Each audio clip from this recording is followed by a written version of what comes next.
Hello, my name is Julian Frazier, and welcome to this week's fitness psychology webinar.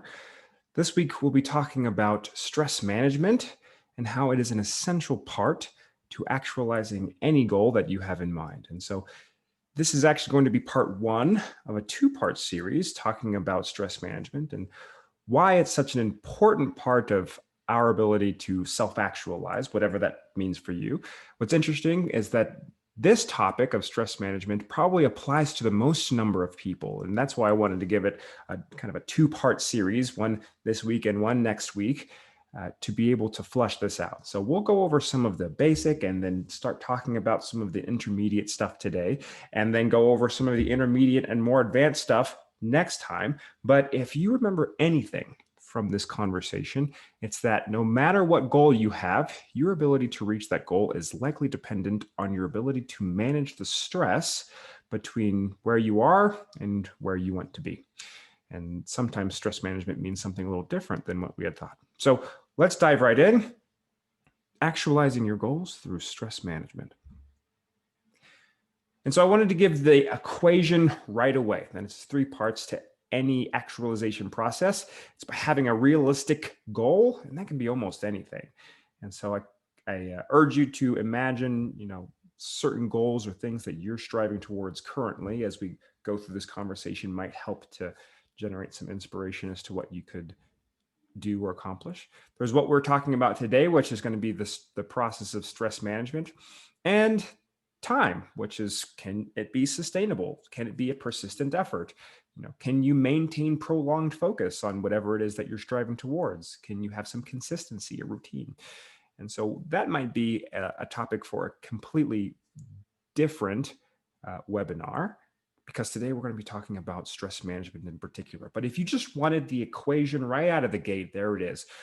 Having a goal, having some aspect of time where you can accomplish the goal with a determined prolonged effort, and stress management.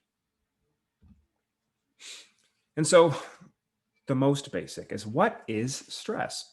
Most people think of stress, they think of anxiety, right? They think of this, external pressure, which, doesn't always feel comfortable, feels a little uncomfortable, and can range from being mild to debilitating in some cases. We mostly think of stress as being bad, and we'll talk about distress in here in a second. But really, stress is a necessary and even essential part of human growth and development. And of course, the easiest analogy that I can give from a background in personal training and coaching is that if I don't put my muscles under some sort of stress, then I will not gain strength as a result. Right? So if I don't lift any weight, then my muscles will have nothing to adapt to. But by going to the gym and getting a nice workout in, I am exposing myself to stressors which help my physical body to grow and develop. And the same thing for our muscles, is for our immune system, is for our bone density, is for our joints and flexibility, and it is also for our mind and our brain. So we interact with stressors on a day-to-day basis. We might think of stress as being any kind of demand placed on us. And this can be explicit, meaning like on purpose, like our work likely has some demands on us and has some things that we need to accomplish, or implicit, like socially, culturally, things that we feel like we should be doing. But any kind of demand placed on us from an external and sometimes even an internal source can be a form of stress. And so that is a wide variety of different sources of stress. And of course, stress management is our ability to manage our reactions to that stress in order to meet the demands of our environment. And so oftentimes we end up growing as people, developing as people, as a result of having to meet the demands of our environment. Our environment, poses to us a demand in the form of stress. We set out with a goal to meet the demand of our environment. And through that process, we acquire some skills, or we get some talents, or we might already have the talent, but now we're applying it, right? And that is how we go through a process of development over time. And so this applies not only to when we're kids or teenagers and young adults, but through our entire life, we're always going to have some sort of stressors which we are adapting to, and through that process, growing in respect to. And so here's the first distinction that I want us to make is we talked a little bit about that process of the, distress, which is the stress that we're all acquainted to, which is that uncomfortable feeling, which can be kind of mild, like a form of unease or frustration, all the way up to kind of debilitating anxiety in some cases when we're entirely overwhelmed. That's a kind of an undesirable feeling, but there's also this paradigm of eustress, right? That some stressors, we perceive as being opportunities, that we actually are excited to take on some challenges, right? Some goals are motivating towards uh, accomplishment or achievement. And so what we see in the body and the brain is that similar processes are responsible for both distress and eustress. And dis and eu are the kind of, I guess, Latin roots that we might think of, like euphoria, right? Or we might think of dystopia, right? That stress by itself is kind of neutral. And then we might think of how we experience stress as putting it into these categories of being uncomfortable distress or positive eustress. Some stressors are a little bit of both. So I'm sure you can think of things that you strived towards which made you both excited and nervous, right? That they're not mutually exclusive or independent things, but there's usually a little bit of both wrapped up. And if we're going to put it in simple terms, stress management is about trying to maximize the amount of eustress, that growth and development potential towards accomplishing goals and achieving growth in some way, and minimizing distress, right? So if they're balanced, we want to try to maximize that eustress. And so what does that look like? I'm going to move myself here. And so what I have here is kind of the Yerkes-Dodson law, and it's a much like older psychological law. I think it was in the early 1900s that he published something outlining our relationship or the relationship between arousal, in this case, that will be our synonym for stress, and performance.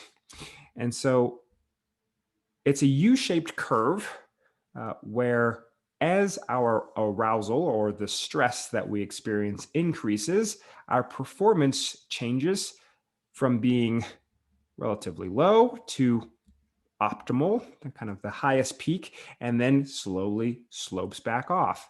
We can tell from this picture that there is this middle ground, right? There's kind of this golden mean or kind of Goldilocks zone where our stress is just right to make our performance optimal in that situation. If we go too far to one end where our stress is too high, it starts to impair our performance.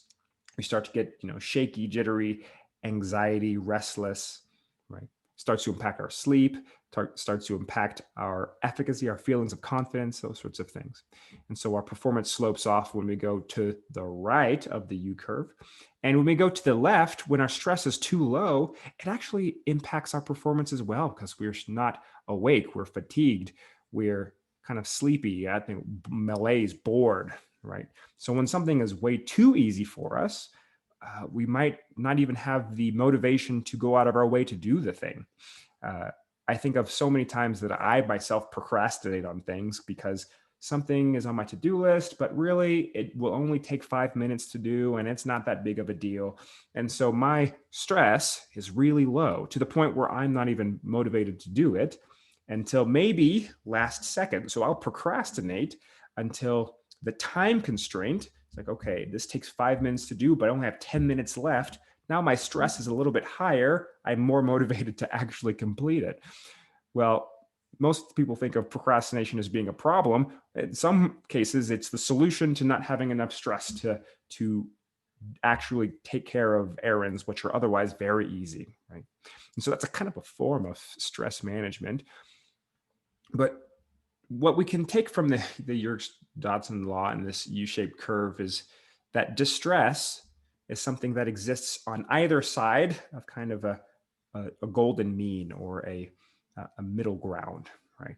And so too much stress is a form of distress, but too little stress is also a form of distress. And we're trying to manage our levels of stress to be somewhere in between too much and too little. And so here is another illustration that we might use. And this comes from Mihai Csikszentmihalyi's work on flow states, right? And trying to reach optimal states of experience and performance.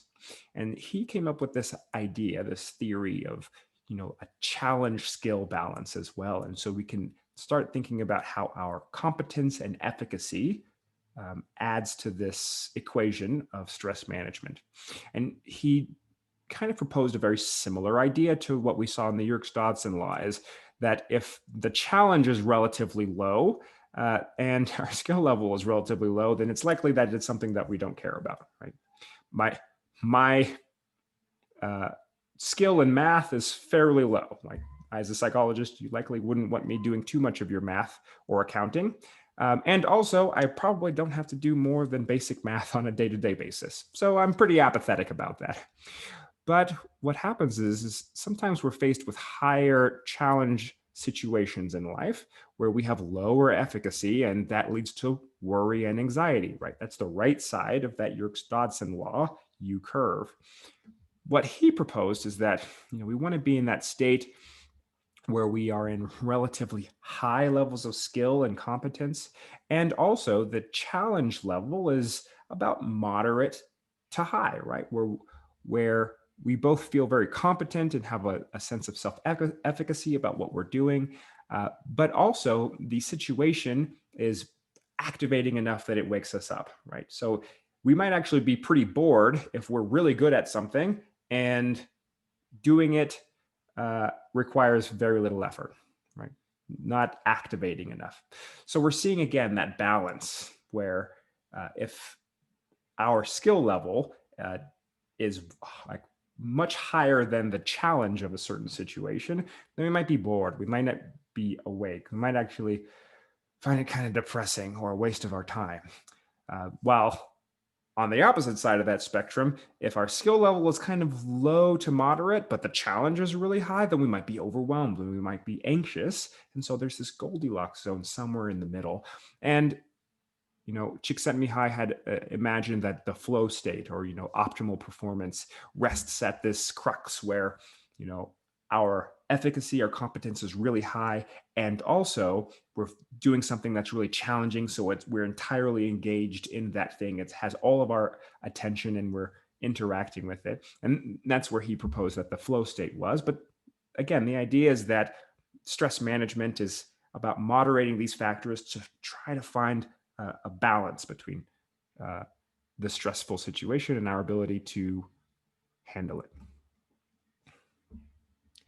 And so what we haven't talked too much about yet, and what is kind of outside of the bounds of talking about stress management in a positive psychology way, I mean, in terms of your goals and achieving them, is how stress applies to mental disorder. And so that's kind of the summary: that too much stress can lead to worry, anxiety, overwhelm, and too little stress can lead to feelings of lethargy, boredom, even depression. We can see how being on one side of the Goldilocks zone for too long can lead to chronic states of distress, which may lead to both pervasive mental and physical health issues. Right? And so we don't want to be too stressed on one side or too stressed on the other side for too long, because if we spend weeks, months, years in a state of too much distress, that can lead to anxiety, that can lead to anxiety disorders. While if we spend too much time in the zones of to the left of distress, or to the left of eustress, excuse me, where we're kind of depressed and bored and fatigued, nothing really feels like it's worth doing, that might lead to states of depression, right? And so we're not really talking about today how we would go about treating those things. This is not going to be the secret to alleviating yourself of clinically significant symptoms. In fact, that's the kind of thing which I would highly recommend working with a psychotherapist with, in a setting where they can kind of tailor a kind of a treatment plan towards your specific needs, right? We're talking more about how we're going to leverage stress management as a means of helping you to achieve goals in a positive sense, but we're not really talking about how we would go about treating those things just yet. Some of the principles stay very similar, uh, but again, without knowing your exact situation, your lifestyle factors, constraints, barriers, those sorts of things, it would be impossible to, take all of this and apply it in a way that might be most helpful for you. And so, if that's something you deal with, absolutely, I encourage reaching out to a professional. And so, this is really stress management 101, and we boil it down into 3 steps. The first step in any process which involves experience is self-awareness. And what I get into the habit of for both folks I do personal training with and coaching with, but also psychotherapy in a lot of cases, is just having the habit of getting in touch with our internal states. And we do that through a very simple process of saying, okay, on a scale of 1 to 10, how much X do you feel? And we might say, how much stress do you feel in this case? And if we wanted to be really specific, we might say, how much distress do you feel? On a scale of 1 to 10, how much eustress do you feel? I mean, how are you feeling up to the task to harness the opportunities that you have? And how much are those opportunities feel stifling or, in some ways make us feel overwhelmed? Doing that over time helps us to kind of touch base with, okay, scale of 1 to 10, and right now it's about a 5.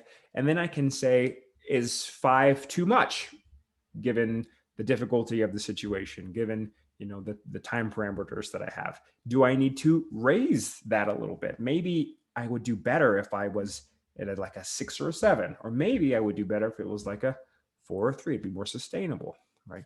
And so when we've gotten used to the process of just rating, and again, that 0 to 10 scale is sometimes really helpful.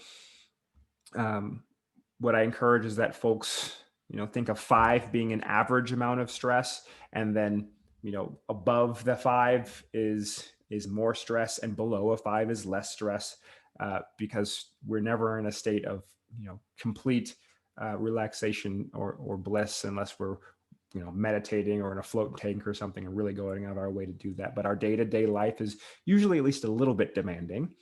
And then we once we've appraised that, we can go into deciding what to do next. And so there's kind of 3 things that we can do if we feel like we're in that state where it's kind of just right, where the amount of stress that we're under is in that eustress zone, that Goldilocks zone. Then we find ways of maintaining it. Then it's like, okay, what are we doing? What are we doing, which is working right now? And how can we replicate that in the future, right? That's that maintenance idea. If we feel like we have too much stress on average, either acutely, like right now I'm too stressed, or generally I'm too stressed, then we want to help to bring that stress down into the Goldilocks zone. And that's through processes of relaxation. And if we feel like we are either acutely, too little stress, or chronically have too little stress, right? So we're under the amount that would be optimal, then we might want to increase our arousal through a process of activation.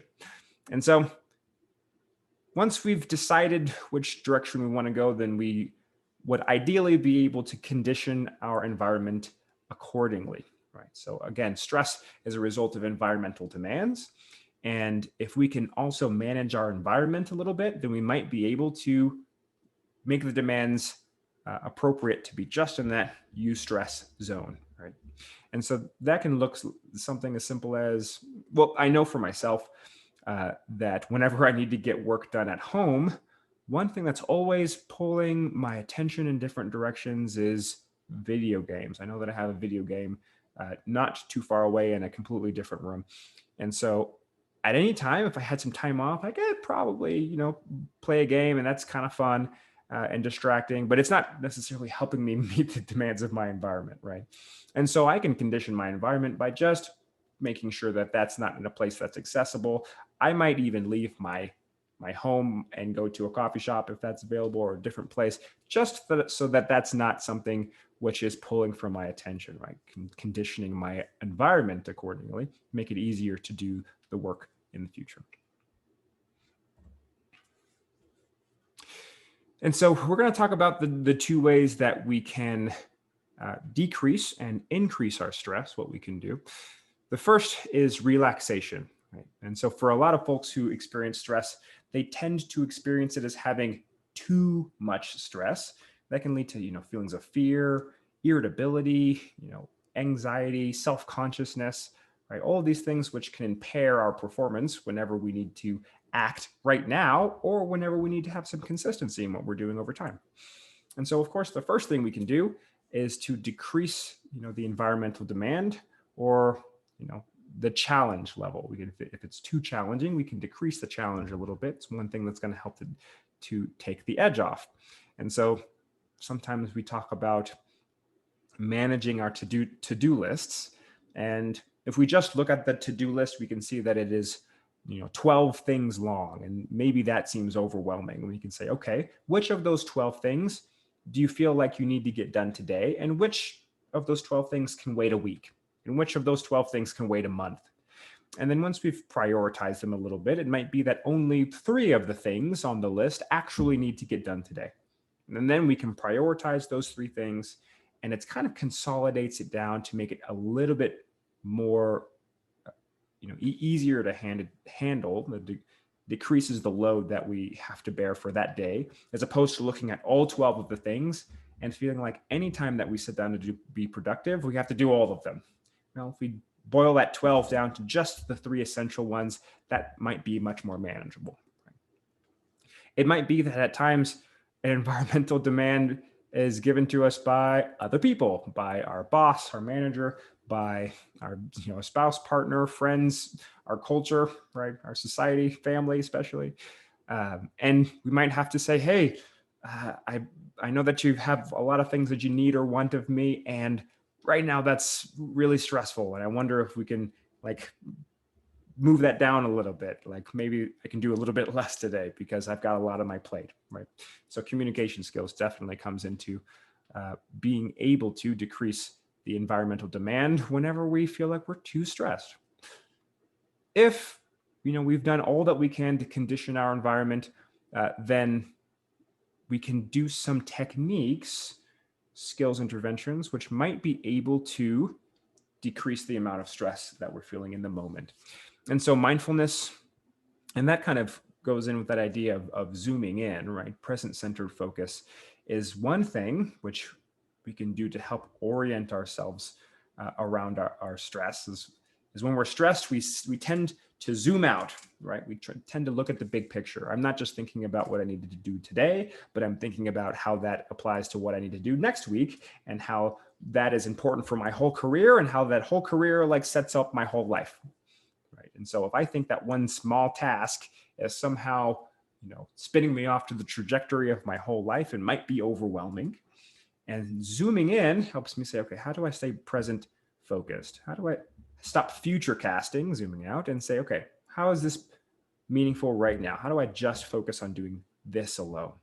We might use a number of deep breathing or grounding techniques, things which help us to get in tune with our senses. Whenever we're really anxious, we're likely really involved in the feeling of anxiety, but we're not as aware of what the ground feels like under our feet, or what senses we're using, right? What kinds of things that we're seeing, what we're taking in, right? What we're feeling. What is it like to sit in this chair right now, right? Those are all sort of grounding techniques that we can use, with our 5 senses to just get in touch with our environment again. And instead of being in my head or in the way that I feel, just very objectively take in my environment. One thing that I encourage a lot of folks to do is just to have some sort of intentional downtime built into their day, right? So schedule time to do nothing.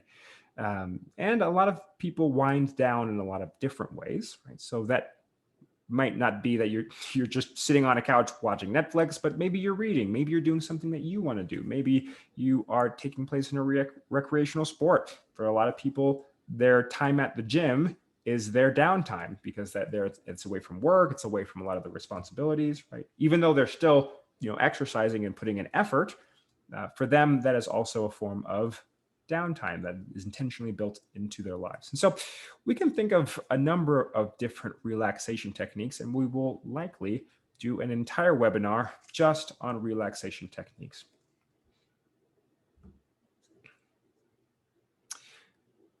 The opposite of relaxation is activation, right? Is that we want to access greater levels of energy and arousal in order to increase the amount of stress that we feel, in order to enter that optimal zone whenever we're feeling like our energy is too low, like we're unmotivated, like we can't get out of bed, like we're fatigued, or whatever we want to start, we're not really interested in.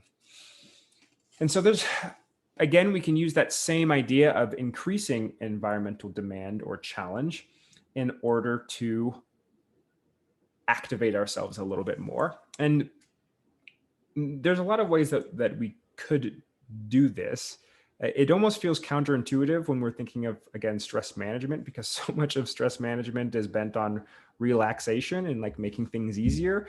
And here I am telling you that some ways, if you're feeling bored, how we overcome that boredom is to make things harder, right? So we might give ourselves certain stipulations, or we might impose barriers or obstacles on ourselves. We might give ourselves a handicap, right? And again, I might think of taking a very basic skill and then trying to apply it to more demanding situations, right? I might be doing, 2-arm push-ups. And I'm like, okay, what would it be like to do a 1-arm push-up? Very similar skill, but somehow just became technically much harder by changing the demands a little bit. And so there are likely progressions with anything that we're doing. You say, okay, this is easy right now. How do I make this a little bit more challenging so that I'm more engaged, more involved? Because doing it at a base level, it's kind of boring, doesn't really appeal to me. If we're kind of working at an area where our skill meets the challenge in a fairly appropriate way, but we're still feeling like we're sluggish, we're still feeling underwhelmed, then there are some activation techniques, again, that we can do. And I mentioned that piece of progression and how we can use progression to make things more difficult through imposing different obstacles or barriers on ourselves or handicaps. In the same way that we can zoom in and be more present focused in order to like decrease the number of things that are in our mind, we also might think about zooming out. So if I think about, meditating for 10 minutes a day, and it's like, oh, well, that's not very exciting, I'm not really interested in it, I'd rather spend that 10 minutes doing something else. Well, then I might have to zoom out to be able to think about, okay, what does it look like for me to meditate for 10 minutes for this week, and how does that going to improve my focus? And if I do it for 6 months, then will I be closer to be able to be more mindful, more focused on my work, and how will that benefit my work? And if it benefits my work, then how does that benefit my career? And if it benefits my career, then how does that benefit my life and the life of those around it? The process of zooming out says, okay, this 10-minute practice actually has a meaningful impact on my whole life. And that might activate me a little bit more. And so we can see how the process of zooming in or zooming out is entirely dependent on whether we need to relax and be more present focused, or we need to excite ourselves and get ourselves worked up a little bit so that we can, again, enter that zone of eustress. We might use incentives or rewards. We'll talk in part 2 a lot about that dopamine system and how we're motivated by a reward, and how the anticipation that comes along with goal acquisition is a major driving force of our motivation. And we might actually just use behavioral activation in general, as that sometimes exercise, movement, being able to move forward in some ways is a good way of getting our energies up a little bit in order to tackle something which doesn't really seem that interesting on the surface, right? And so I might even, for this example, I'm building up to do something like this, like put together a PowerPoint presentation, which, isn't the most exciting thing in the world. Playing with Microsoft Word and PowerPoint, there's likely more interesting things I'd be doing, like going to the gym or playing video games. But what I can do is I can make my bed and I can clean my room and I can do a short workout. And after I've knocked a few other things off of my to-do list that feel productive, then I kind of want to keep that momentum of motivation going. And so I can sit down and put together some PowerPoint slides. Right? Now, what's interesting for this piece is that for both relaxation and activation, there's likely a number of substances which we have used as individuals, but just historically for a very long time as ways of like almost self-medicating. And what we do know is that caffeine is something which is activating, right? It blocks, some of the neurochemicals involved in making us sleepy and activates things like dopamine and epinephrine, or norepinephrine, I should say, adrenaline, you might know it by, which helps to get us going. And so I say to use the least effective doses of caffeine. And so a cup of coffee might actually have more caffeine in it than your brain and body actually uses. But if we have just a smidgen of caffeine, it might be enough to jumpstart that activation process.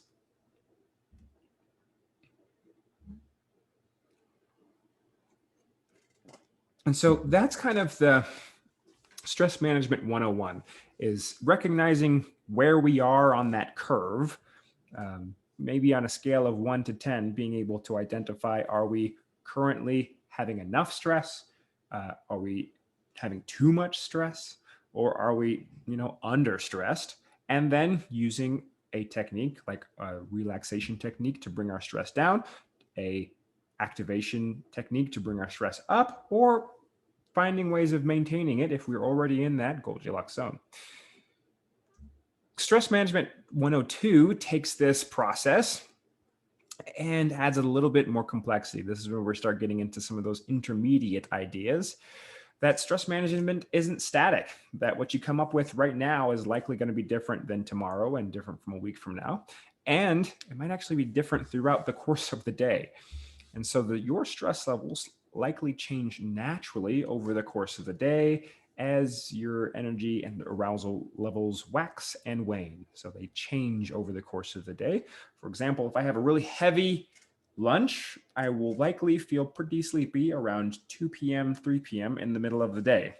Right? So my stress levels, my energy levels have changed in response to something that I ate. And of course, I eat every day, so it might change based off of the meal that I've eaten. And so our ability to manage stress means often checking in with ourselves.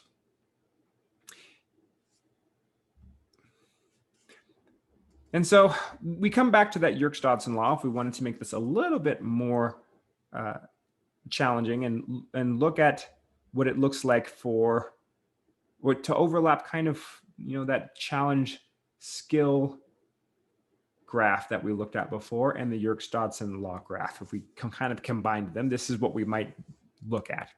And instead of one U-shaped curve, we have 3 of them, right? And we can see how, for optimally anxiety levels for easy tasks might actually be further down on the anxiety scale than for hard tasks. And so if I'm doing something for the first time or I'm doing something that's really difficult, then I want to make sure that I'm more relaxed in order to attempt to do it than if maybe I'm doing something that I've done 1,000 times, right? This kind of harkens back to the idea of if I'm doing something that's too easy, I might want to find some ways of making it harder or imposing some obstacles on myself or some handicaps, because that's going to help to activate me a little bit more so that I actually have to try. But again, a lot of the times we start something new, or we are trying a new skill or a new task, or trying to reach for a goal that is really high in terms of standards. And we're coming at it as though it were a medium or easy task. And so our anxiety likely highly outweighs our ability to perform based off of our skill. And so it kind of turns this 2-dimensional graph into like a 3-dimensional one when I'm thinking of changing my activation and relaxation levels based off of the skill. And so if I'm going to the gym and training, or if I'm going out and trying a new skill, then I'll say, okay, this is new. and I want to be more relaxed in order to try this new thing. Otherwise, I'll get frustrated too easily. Otherwise, I'll have the urge to quit too easily. I'll be anxious about it, right? So I want to be more relaxed the more difficult it is. And if something's really easy, it's something I've done 1,000 times, then I might be thinking of some ways, how can I make this more difficult or impose some limitations on myself to make this more engaging, make this more fun for me, right? And so again, the idea is if I'm having a training session and one thing is difficult, one thing is medium, and one thing is easy, then I need to be constantly checking in with myself and using relaxation and activating techniques accordingly in order to maintain that average of eustress, the U-shaped curve, if that makes sense. Here's another piece of looking at our relationship with stress. And with 102, with Stress Management 102, we're going to introduce some things called neurotransmitters or hormones, right? These are chemicals or substances that your body creates in order to impact your mental states, mental and physical states. And so one of those hormones is cortisol. And a lot of folks are aware of cortisol because of its relationship to stress. Oftentimes, cortisol is thought as your premier or primary stress hormone. Stress is, in this case, is the neutral kind of stress. It's the kind of stress which just wakes us up and makes us alert, right? Cortisol is neither good nor bad. It's just in the different circumstances, it can be helpful or not helpful. And so cortisol is essential in that it's necessary for you to wake up in the morning. Now, other things can shake you out of sleep, but for that natural process of waking up, your cortisol slowly creeps up until you wake yourself up after you're not being woken up by an alarm. That's why it's called an alarm, is because it's alarming. It's stressing you into being awake or an alarming situation. And you can see how our stress levels, indicated by cortisol, wax and wane throughout the day. And so once I might be asleep before 6 a.m. and my cortisol levels slowly start creeping up. Once they reach a certain point, I will awake from my sleep naturally. And then as the sun rises, my cortisol levels continue to rise. Right? That's why a lot of folks will encourage you to get outside and get some sunlight first thing in the morning, because it helps with that cycle of natural cortisol increase. A lot of folks also will mention that their most productive and energetic hours are sometime in the morning. Once the sun has begun to reach its peak, it's pretty well in the sky. Our cortisol levels will slowly fall over the course of the day, especially as the sun begins to set, and its twin hormone melatonin will begin to rise. So melatonin starts that wind down process for us to fall asleep again.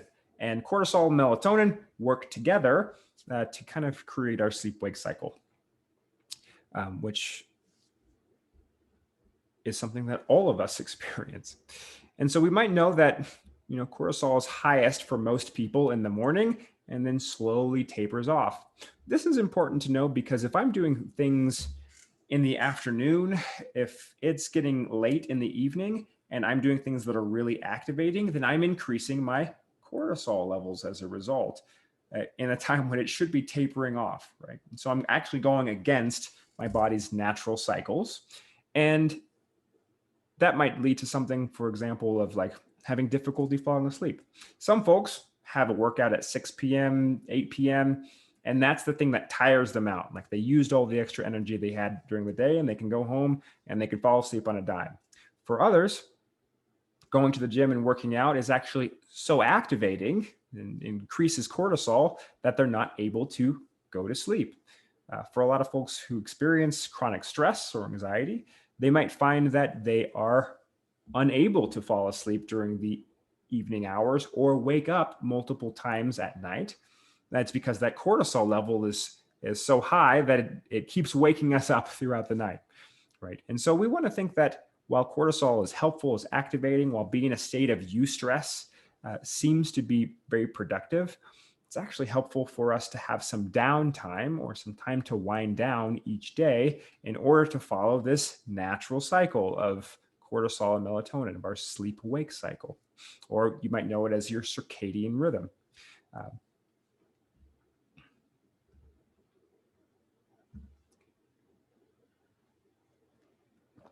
and so we might be thinking about not just how we can, use relaxation and activation techniques along with what we're doing in the moment, and how that overlaps with our efficacy and our skills, but also just what time of day it is and how it fits with our natural sleep wake cycle.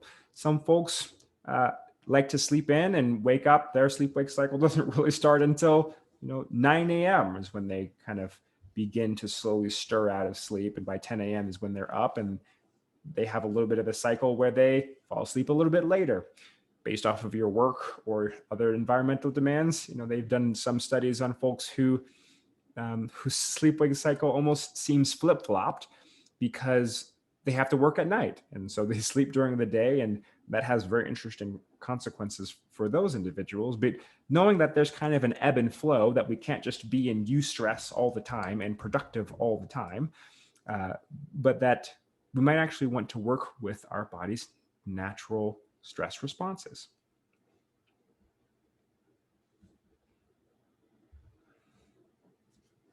And so, as I was alluding, there's a lot of lifestyle factors that are essential in our ability to manage stress. Things like sleep. Of course, our sleep wake cycle, our circadian rhythms is really important. Sleep is also the time that we tend to solidify the things that we've learned. So if you've been working on a skill or you've been studying or learning, sleep is a time where we take those things that we've learned and cement them into our overall skill set.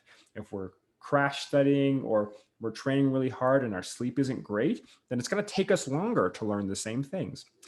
Of course, exercise and physical activity, your body was made to move, was not made to be sedentary, and exercise, physical activity helps to moderate a number of the hormones that we've already talked about, like melatonin and cortisol. But we'll find out in the next session how that applies to a number of other neurotransmitters like dopamine, epinephrine, and the like. Nutrition, of course, plays a huge role. And so my stress levels might react to stress, and energy might react to how I've eaten, what I've eaten, when I've eaten, how often I've eaten, right? And so nutrition and diet plays a really heavy role. And just physical health in general, how our immune system plays a role in moderating our sensitivity to stress and pain. These are all kind of lifestyle factors which we can manage towards general fitness. So if I'm generally physically healthy, generally have a good diet, generally get good sleep, and I'm generally physically active, these are all things that are going to make it easier for me to moderate my stress response with my relaxation and activation techniques. So the better these things are, the more control you have over your stress. The worse these things are, you might use your techniques, but they may not work as well in moderating your stress levels. You might feel like, man, I'm really stressed out and I haven't slept that well and I haven't been able to eat that well. And boy, I'm recovering from a cold, right? All of those factors might make it more difficult for you to relax yourself when you need to in a situation where you might be a little bit anxious. It might be helpful to just go back to the drawing board with some of these and say, okay, maybe today's a lost cause, but I'm going to make sure that I eat something nutritious, get a good night's sleep, and continue to rest from this cold, and I'll come back better tomorrow. Oh, for the record, again, I have plans to have a seminar or a webinar, there we go, for each of these in the future. So we'll just skim them today, but in the future, we'll be able to talk about them in more detail. So one FAQ is, we've talked about stress management and how we can increase our stress or energy levels whenever they're too low, or decrease our stress and energy levels whenever they're too high. But what happens if we try these techniques, if we've learned some of these things and they fail? That I've been stressed out and I'm overwhelmed, and I try some relaxation techniques and I'm still stressed out. Then we start talking about things in the realm of distress tolerance, right? And so this happens a lot more with anxiety than depression, because oftentimes the more depressive side of things is more, sedating. We don't want to do things, but whenever we're overwhelmed and anxious and that fight or flight begins to kick in, we try to seek extreme solutions to our problems, right? And oftentimes our solutions to our problems end up making the situation worse instead of better. And so if there's a crisis, or we're too stressed out for too long, or we are exposed to too much stress too fast, then we might actually need to find some means to do nothing, to not act on our extreme attempts to solve our problems, until we are in a better frame of mind. Again, that's like when I haven't slept and I haven't eaten and I'm recovering from a cold, and then suddenly my boss sends me 3 emails with 3 different things to do, and boy, am I overwhelmed.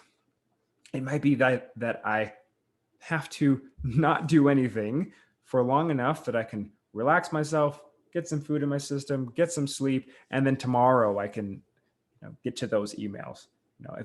If I'm within the right frame of mind, I might be able to email my boss and say, I don't know that I can get to them today. I'll get to them tomorrow, right? And then I can attend to that self-care piece. But knowing that distress tolerance is going to be part of that stress management projection for a lot of us, that we are going to have times where there's a crisis, or we're too frustrated or too overwhelmed, or we wake up and we have no motivation to do anything, and we're going to need to figure out how to navigate those situations in ways which do not undermine our goals or our attempts at striving. And sometimes that involves just doing nothing, as that if all of our attempts to solve the problems accidentally or have a high risk for making the problem worse, then it might be in our best interest to attend to self-care for that time and to come back to the problem when we're in a better frame of mind. And so what is the kind of the conclusions, right? That stress is not your enemy. We think about stress, that we conflate it with distress and just feeling uncomfortable. But oftentimes, distress is a result of mismanagement of the stress, the energies that we have. In fact, if we're managing stress correctly, then it can be a driving force in our growth and development of striving towards a goal. And so we want to have kind of highlight that piece of self-awareness, that checking in with ourselves regularly. Where are we on that curve? Are we too stressed? Are we actually not stressed enough that we don't have enough energy? Or are we somewhere in the middle, that nice Goldilocks zone?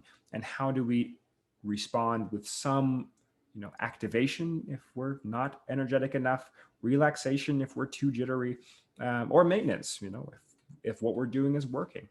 And how can we replicate that in the future? We want to try to align some of these self-improvement efforts with our lifestyle and our body's natural stress response. So it would be nice if we had endless energy and didn't sleep and could always be working towards our goal. But it turns out that our body's natural stress responses, the ebb and flow, the circadian rhythm, is of activation and relaxation, right? And so if we're trying to get activated when we should naturally be winding down, that might not be sustainable in the long term. Might want to focus more on self-care or allowing ourselves time to relax when our body naturally wants to wind down. Either way, mastering stress management skills will streamline your journey towards accomplishing your goals. It's likely that especially if you're a high performer, if you're someone who has accomplished at a high level or achieved a lot of things, that you've been using a lot of these stress management skills fairly intuitively, that you have figured out what works and what doesn't on an experiential way, just through trial and error. And you kind of do this without thinking about it as much. And much of this information might just be affirming what you already know.